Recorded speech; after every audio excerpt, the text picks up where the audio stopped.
Bismillahirrahmanirrahim. Assalamualaikum warahmatullahi wabarakatuh. Sahabat-sahabat Siddiq Studio. Masya Allah, lama dah kita tak bersua, lama dah kita tak bersembang, tak berporak, tak sharing, okey? Dan kali ini anda bersama dengan saya Aizat Azman, yang mana saya akan share tentang beberapa perkara yang melibatkan jiwa, yang melibatkan hati.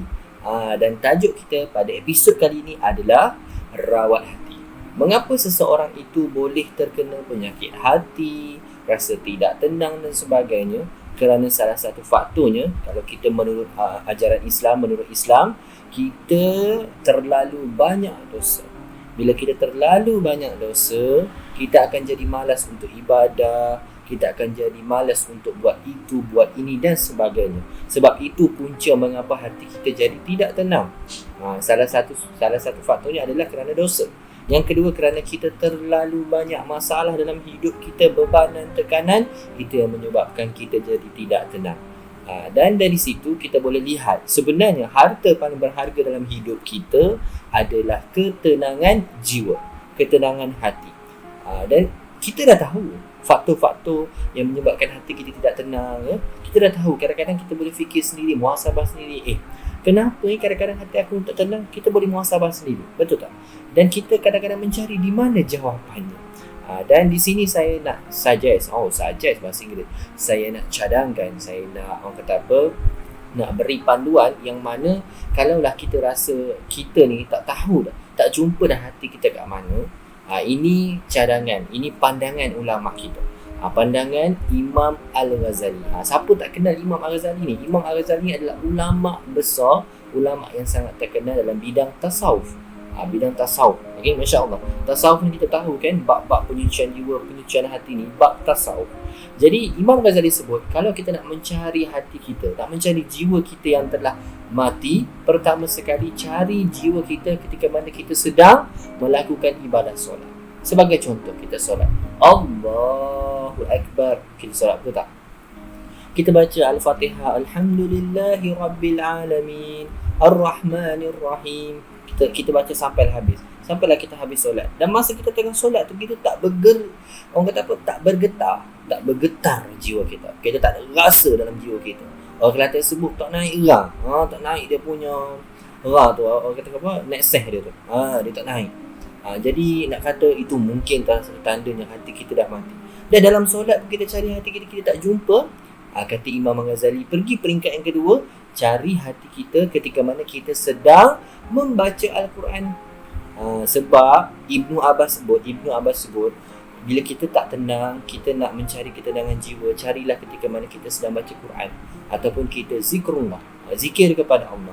Okey. Jadi Imam Ghazali sebut, solat pun kau cari tak jumpa juga, cari dalam ketika mana kau sedang baca Quran.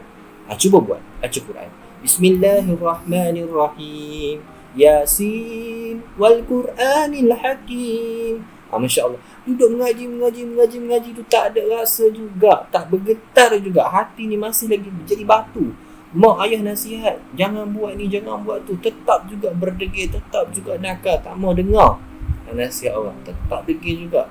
Imam Ghazali sebut, dah cari dalam solat tak jumpa, dah cari dalam baca Quran pun tak jumpa. Yang peringkat ketiga, cari ketika mana kita sedang mengingati kematian, ataupun kita selalu pergi ziarah jenazah orang meninggal, ziarah orang kata apa, kematian. Tengok orang kata apa, tengok suasana keadaan kematian, pengurusan jenazah. Tengok bagaimana jenazah yang sedang terbaring, terbujur, kaku, tak boleh buat apa-apa, masa tu nak dimasukkan ke dalam liang lahat, ke dalam rumah terakhir kita, yang ni di dalam kubur. Masa tu kita tengok, kita motivasikan dengan kematian. Kalau dengan kematian kita tak ada rasa, tak nak juga berubah, still lagi sama, kita nak hidup dalam keadaan begitu, nak rawat hati ni, dengan solat sudah, kita dah cuba, dengan baca Quran sudah, dengan kita mengingati kematian pun sudah. Dan yang terakhir sekali, Imam Ghazali sebut, kalaulah tiga-tiga tu dah buat, tak dapat juga, tak jadi juga, mintalah doa dengan Allah supaya Allah beri hati yang baru. Tuan-tuan, sahabat-sahabat Siddiq Studio sekalian, kita ni, hati manusia ni tak ada jual di pasar raya. Hati manusia ni tak ada jual lelong-lelong RM5 di Pasaraya tak ada jual. Mai beli hati baru, ada jual hati baru. Kalaulah ada jual hati manusia di pasaraya, saya pun nak pergi beli. Nak pergi beli, nak cuci juga hati saya. Tapi disebabkan manusia ni, pemilik hati manusia ni adalah Allah Subhanahu Wa Taala. Allah yang memiliki hati kita. Jadi Allah yang berhidayah kepada kita. Allah yang beri petunjuk kepada kita, bukan manusia.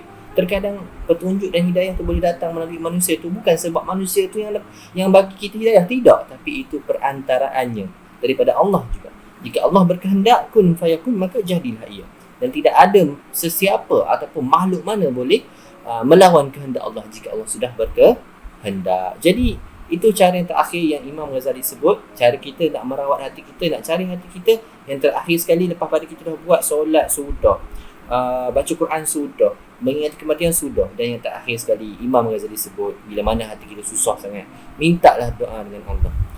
Ud'uni astajib lakum. Allah kata apa? Minta doa dengan Allah. Wasta'inu bisabri wassalam. Dan mintalah pertolongan dengan Allah dengan cara kamu sabar dan kamu solat. Sabar tu seiring kita sabar, tapi pada masa sama kita solat. Solat tu adalah komunikasi kita dengan Allah, hubungan kita dengan Allah, sahabat-sahabat sekalian. Begitu. Jadi minta hati baru dengan Allah. Jangan kita biarkan hati kita lama-lama jadi keras, jadi batu. Takut nanti kita terseksa dengan kehidupan kita. Kita tak nak dengar cakap orang, kita tak nak dengar nasihat orang, sebabkan hati kita dah mati. Banyak sangat dosa-dosa yang menutupi, yang membuatkan hati kita menjadi hitam.